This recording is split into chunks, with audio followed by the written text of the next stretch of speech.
Olá, sejam todos bem-vindos a mais um programa Agnello Corbellino, seu talk show de negócios da televisão do estado de Mato Grosso, de entrevista, cultura, arte, política, enfim. Aqui nós debatemos os principais assuntos aqui do nosso estado. No programa de hoje, eu recebo o querido pastor Sena, ele que é o presidente da COMEC, que é o Conselho de Ministros Evangélicos Cristãos aqui do estado de Mato Grosso. Nós vamos falar sobre Marcha para Jesus, o movimento evangélico no estado de Mato Grosso, política e muito mais. Não sai daí não, porque a entrevista vai ser muito interessante.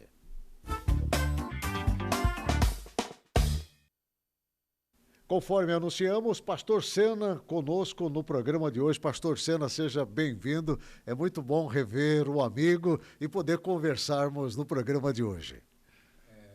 Eu que agradeço estar aqui participando. É um privilégio, né?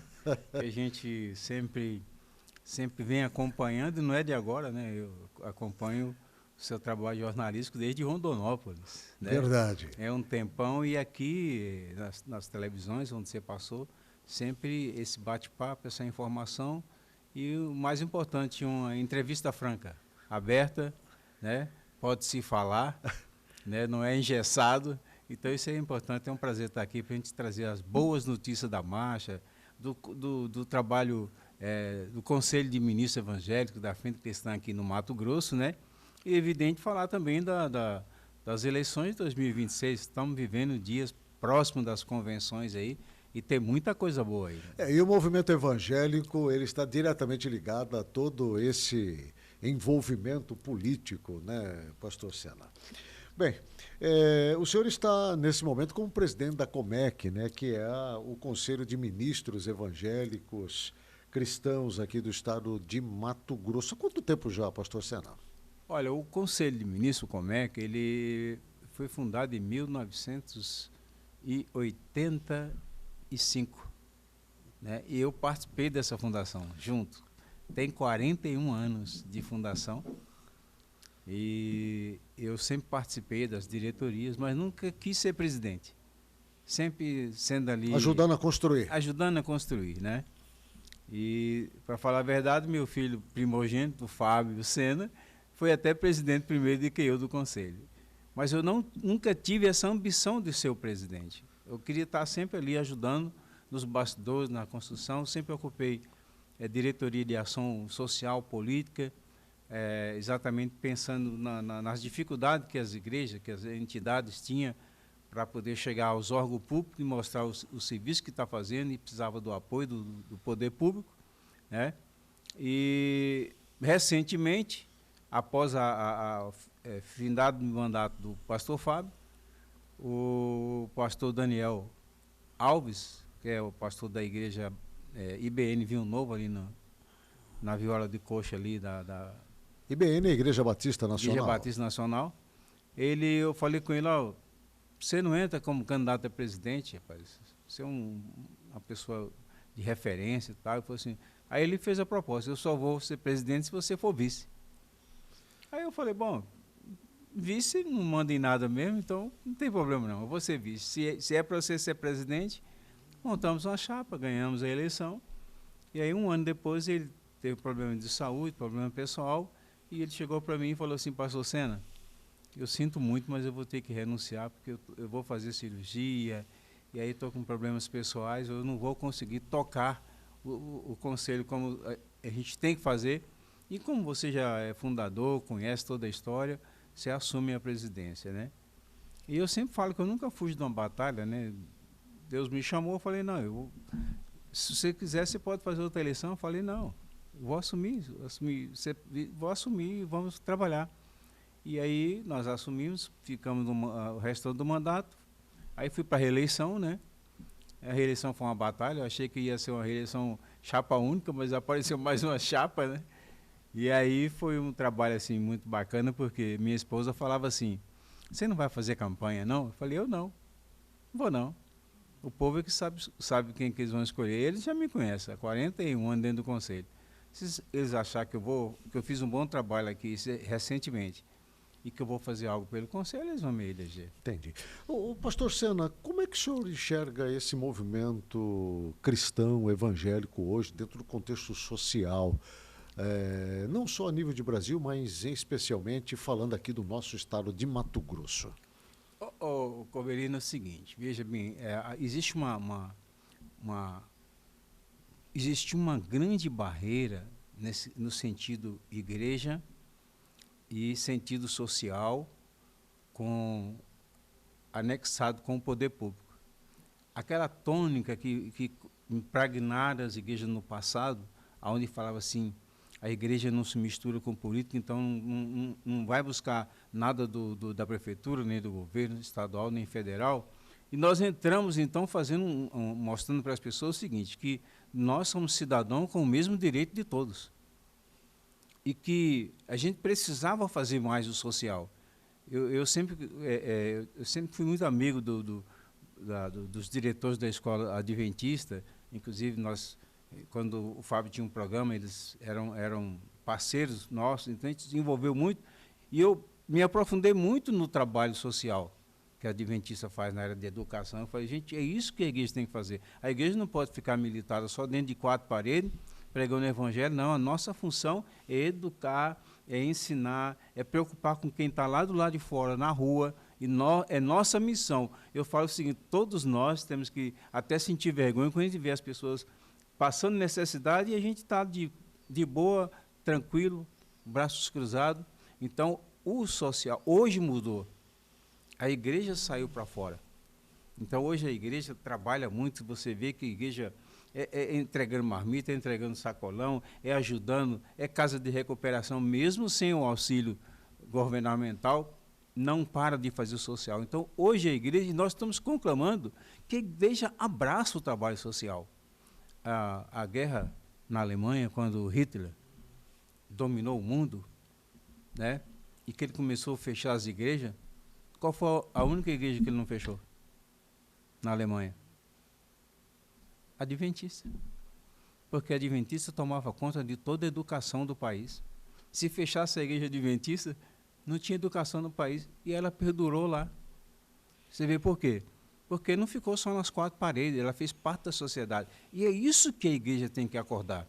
O Estado tem que ver. Eu tive uma oportunidade de conversar com o governador Blário Mais, eu tive a oportunidade de conversar com o governador Mauro Mendes e já tive a oportunidade de conversar com o Piveta. Da seguinte forma, eu falei, olha, se nós fecharmos as nossas igrejas, as nossas escolas, o centro de recuperação, esse estado vira um caos. Eu concordo plenamente com você. Eu te provoquei exatamente nessa pergunta, porque hoje muito se discute a ausência do poder público, principalmente nas políticas públicas voltadas para a proteção da família. Sim. E aí nós estamos vendo esse escândalo da violência aqui no estado de Mato Grosso, por exemplo. Exatamente. Né? Neste final de semana nós tivemos uma notícia trágica. Horrível. Horrível. Lá no município de Várzea Grande, né, quando um pai tira a vida da própria filha de 12 anos de idade por conta de mensagens que estava trocando com coleguinhas ali nas redes sociais. Nós estamos vendo uma falência, né, da família por conta exatamente desse bombardeio de informações ruins que chega a todo momento dividindo exatamente as opiniões. E as igrejas evangélicas, assim como a Igreja Católica, outros movimentos religiosos também, vêm agindo de uma forma a preencher exatamente esse buraco que o Estado deixa. Exatamente. Né? Na área social, na área da educação, alimentando, vestindo, curando, né? Resgatando pessoas. Fazendo o papel do Estado. Fazendo o papel do Estado. E o Estado não reconhece isso, Cida. Isto, para mim, é que pesa mais. O Estado não reconhece isto. Só para você ter uma ideia, não vou citar quem foi o governador que eu tive essa conversa, e eu gosto muito de ser franco. Eu sempre falo que, às vezes, você é ministro do Evangelho, senta, às vezes, diante de um prefeito e parece que está sentando diante de um Deus, e para mim, é um homem comum, né? Nós com mais poder, porque ele tem 4 anos, a gente tem a vida inteira como ministro do Evangelho. E eu falei com o governador da seguinte forma, falei, governador, existe uma coisa incrível que o poder público não faz e nós fazemos. A única coisa que nós queremos de vocês é que nos respeite. Nos respeite e nós estamos fazendo o papel de vocês. O bem-estar da população é direito, é do município, é do Estado e da União. Nós estamos fazendo e, em vez de vocês nos apoiar, faz restrição. Eu falei, olha, um dia desse um assessor me liga dizendo o seguinte: pastor, o senhor quer fazer o cadastro do pessoal da cesta básica? Eu perguntei para ele, assessor, quais são as exigências para poder essa cesta básica chegar na pessoa. O salário dele não pode ultrapassar R$ 280, certo? É o salário da família. Sim. E tem que fazer o cadastro, na hora de entregar, tem que tirar a foto e tem que colocar no arquivo para trazer. Eu falei com ele, então você pode tirar o conselho de pastor, nós não vamos fazer isso. Primeiro que, se uma família está ganhando R$ 280 por mês, já morreu de fome. Gente, ainda tem que levar um sacolão e ainda tem que humilhar ele, tem que bater a foto entregando. Isso é humilhação, principalmente um cidadão que está desempregado. Eu falei, nós estamos fora disso, porque a gente faz isso, enquanto vocês fazem isso uma vez por ano, nós fazemos isso todo dia. Eu falei, olha, vocês têm que entender que quando a pessoa está passando fome, a primeira porta que ele bate é na porta da igreja. Até quando tem briga de casal, de vez de ir na polícia, vai atrás do pastor. Quando alguém está passando dificuldade, necessidade, o carro do pastor vira ambulância. E vocês não dão apoio nenhum. Vocês não dão apoio nenhum. Eu falei, sabe o que aconteceu? Eu fui pedir um apoio para a Marcha para Jesus. Inclusive, nós vamos falar sobre a Marcha para Jesus daqui a pouco, aqui no programa, porque o pastor Sena está liderando esse movimento, inclusive já com a vinda confirmada do candidato à presidência da República, Flávio Bolsonaro, do PL, um trabalho feito pelo pastor Sena de forma direta, pessoal. Mas daqui a pouco nós vamos entrar nesse tema, ainda falando sobre essa questão da assistência que as comunidades evangélicas, religiosas de um modo geral, vêm prestando para a sociedade. Veja bem o seguinte, quando eu assumi a presidência do Conselho, como nós já fazíamos uma palestra de conscientização nas igrejas, nós sempre tivemos uma preocupação de como é que essa igreja está lá na ponta. Porque as pessoas fazem com muito amor. Você chega numa comunidade, numa igreja que tem lá 30, 40 membros, que não dá nem para... O que eles arrecadam não dá nem para pagar a energia, e a gente chega naquele lugar, Agnello, e vê aquela alegria, aquele povo com aquele ânimo, né? E aí depois você vai perguntar, não tem arrecadação, é o pastor se virando para poder ajudar a família dele e a igreja, e quando você vai olhar a documentação também não tem. Quer dizer, a igreja faz todo o trabalho social e o Estado... Não reconhece. Não reconhece, é omisso. Certo. Pastor Sena, à frente do Conselho de Ministros Evangélicos, eu não sei se vocês têm esse estudo, esse levantamento, quantas igrejas evangélicas nós temos hoje no estado de Mato Grosso? Olha, por igreja, eu tenho um senso de quantos evangélicos nós somos hoje no Mato Grosso, de acordo com o IBGE. 1.150.000 evangélicos. 1.150.000. Tá. Na população do estado de Mato Grosso é 3.600.000. Nós somos 33%. 33% hoje representam o grupo dos evangélicos. Exatamente. Eu estava vendo um número no Anuário da Segurança que me preocupou bastante, trazendo a triste lembrança dos crimes e de violência.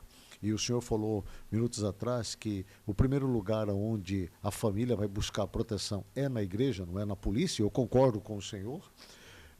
40% dos crimes que foram cometidos contra a mulher, contra a família ano passado, 40% deles são de mulheres evangélicas, né? Que infelizmente perderam a vida em virtude da violência de seus companheiros, de seus maridos. Esses crimes, praticamente 70% deles aconteceram dentro do próprio lar. Como é que vocês estão discutindo a família, a violência, os valores dentro da comunidade religiosa? Olha, quando você tem um censo que fala que 40% são mulheres evangélicas, mas não, a mesma proporção, mesmo quem fez o censo, não perguntou se os maridos eram evangélicos. Não, sim, não. Você tá não é. É. Normalmente são mulheres que buscam a igreja, Exatamente. né, que buscam o apoio da igreja, porque não está encontrando Já isso em estava outro sofrendo. lugar. Exatamente. Certo? Então, eu estou fazendo essa colocação porque eu tive num debate assim, com uma advogada e ela Sim. falou assim, mas 40% está acontecendo dentro da igreja. Eu falei, não, dentro da igreja não. São mulheres que elas são evangélicas Sim. e que buscou o apoio da igreja. Porque normalmente é a mulher que busca primeiro a fé, a religiosidade, que busca Deus, que tenta trazer Deus para dentro do lar. 65% dos membros hoje das igrejas são mulheres. Eu acredito. São Eu mulheres. acredito. Porque a mulher na preocupação com o filho, com os filhos. Então, Na restauração do próprio marido, aí do vai companheiro. vai buscar na justiça e não tem amparo. Sim. Eu tive a felicidade de participar agora sábado, num congresso de mulheres, tinha quase 1.500 mulheres, e tinha uma irmã que é advogada falando sobre feminicídio. Ela falando sobre feminicídio tem aumentado, tudo. E nós não, vai ter congresso disso, vai ter congresso aqui. Aí eu falei com eles, olha, achei bonita a palestra da senhora, mas eu tenho um projeto chamado Boaz, que é a história bíblica, e esse projeto Boaz nós vamos na raiz da causa. Por quê? Eu perguntei, 1.500 mulheres e mais a palestrante, falei assim, a senhora já ouviu falar em algum congresso ou simpósio com os homens para falar sobre feminicídio? Não, realmente nunca teve. Então, a mulher precisa de cuidado, quem precisa de ser transformado e trazer a realidade são os homens. É isso que nós precisamos, esse projeto nosso aqui, nós vamos convidar os homens, orientar eles, ensinar, trazer eles a ter esse caráter para se fazer igual Boaz, que tratava a Ruth, Noemi com carinho, com proteção, porque é isso que Deus fez. O homem é para dar vida pela mulher. Sena, entendeu? Então, sim. Essa situação, ela só pode ser feita no combate duplo. A mulher agredida, ela está precisando de carinho, de afeto, de atenção, e que o Estado dá muito pouco. E o homem continua sendo protegido. Sempre protegido. O cara mata, faz, daqui a pouco está fora, vai cometer outros crimes, está com tornozeleira, está fazendo isso, mas não tem. Veja bem, o que nós temos que fazer, Guinaldo, com o homem? Nós somos homens.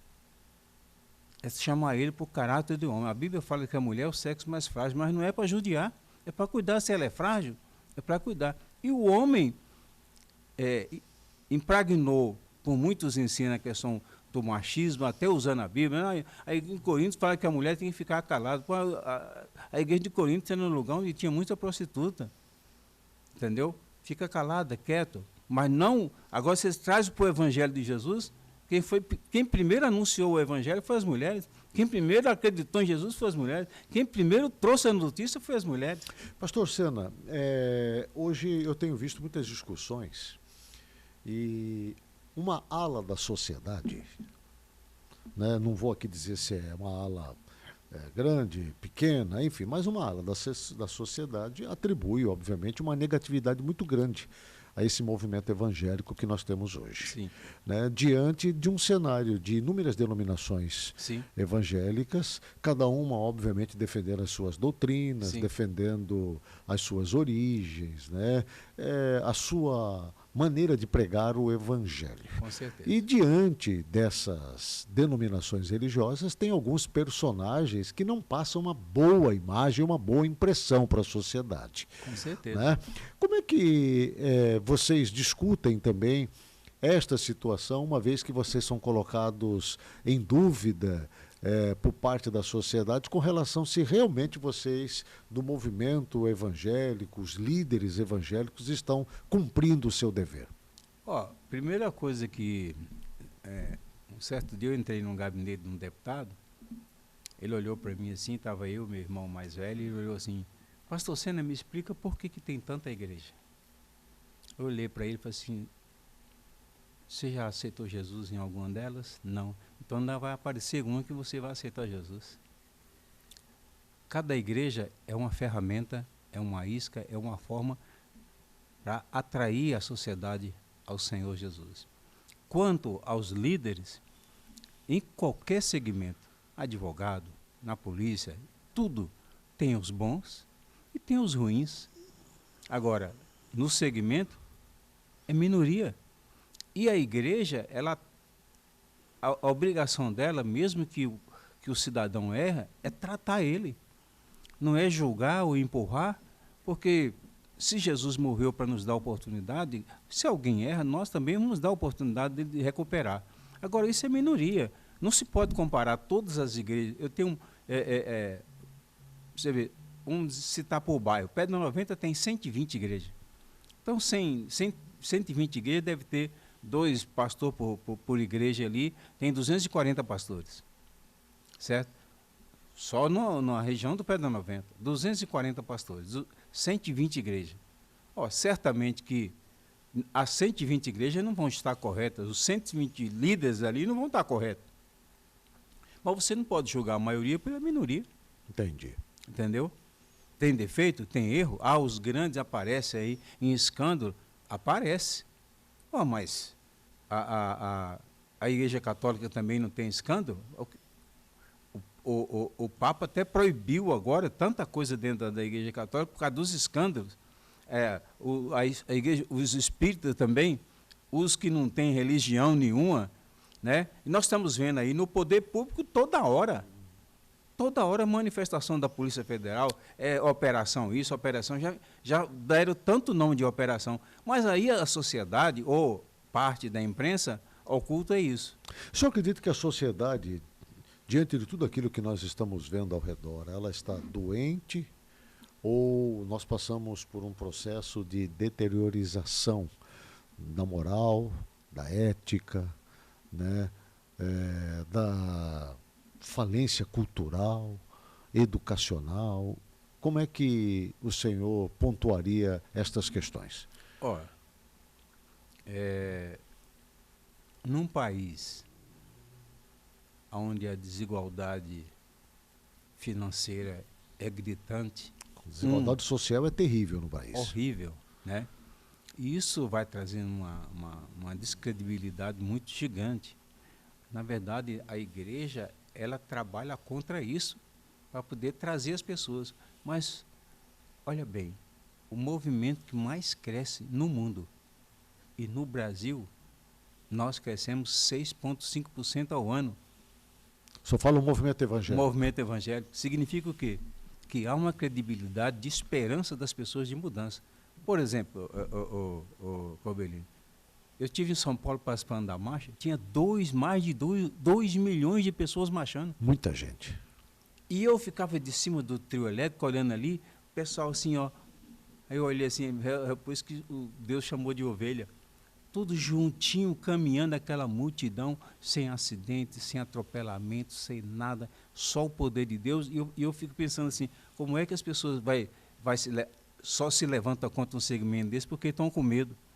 Porque até o ano de 2030, 35, nós vamos ser quase 55% da população.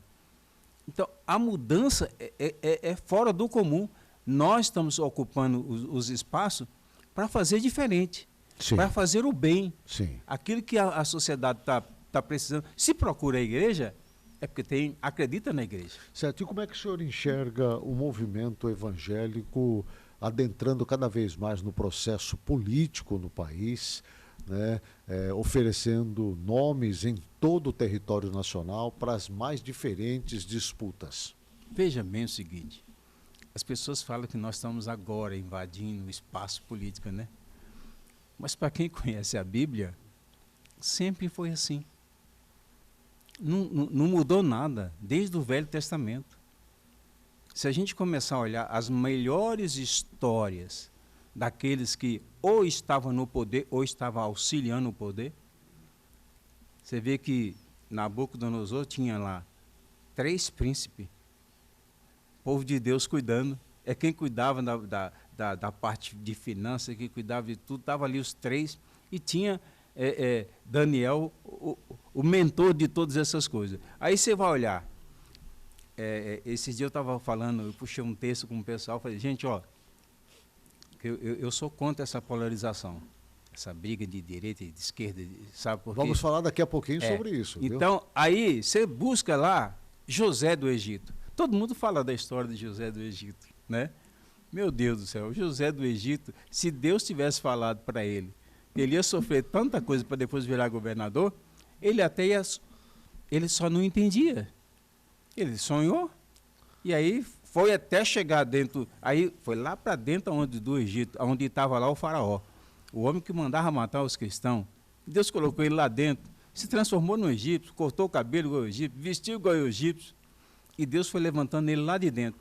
Então, Deus levanta as pessoas, Agnello, pega uma pessoa, tipo você, que já vem num trabalho gigantesco aí, né? E aí chega agora e fala para você, ó, Agnello, eu vou levar você para dentro da Assembleia Legislativa. Lá dentro eu vou usar você para ajudar o nosso povo aqui fora. No povo geral. O que aconteceu com José foi a mesma coisa. Ele não entrou lá só para ajudar a família dele. Não, ele ajudou para ajudar toda uma nação. Ajudou toda a nação. Sim. Mas por quê? Com temor, com respeito, onde ele colocava a mão, prosperava. Sim.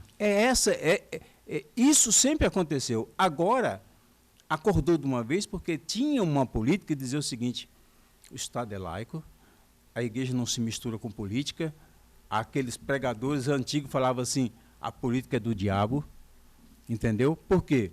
No nosso país, quando os missionários suecos, suíços, veio para cá e começou a se envolver na política, foi proibido. Agora, se vocês mexerem na política, a gente manda vocês para fora daqui. Então, não se mete na política aqui. Aí, começou, então, a criar a doutrina de que a política era do diabo, não mexe. E nós ficamos presos isso há muito tempo. Até que o povo acordou, peraí. Eu comecei a fazer, há 25 anos, eu comecei a rodar esse estado aqui fazendo conscientização política, dizendo o seguinte, ó, nós somos cidadãos, direito de votar e de ser votado. Agora, se você está sentado, onde senta o governante, senta o Deus dele. É isso que a sociedade tem que entender. Sim. Bem, eu estou entrevistando no programa de hoje pastor Sena, ele que é um dos líderes, pastor auxiliar também da Igreja do Evangelho Quadrangular, presidente da Comec, que é o Conselho de Ministros Evangélicos Cristãos aqui do estado de Mato Grosso. Eu vou para um rápido intervalo comercial, mas na sequência nós voltamos falando sobre a Marcha para Jesus, que já aconteceu em alguns estados, vai acontecer agora aqui no estado de Mato Grosso mais uma vez, que tem a liderança e o comando do pastor Sena. Não sai daí não, rapidinho, nós já estamos de volta.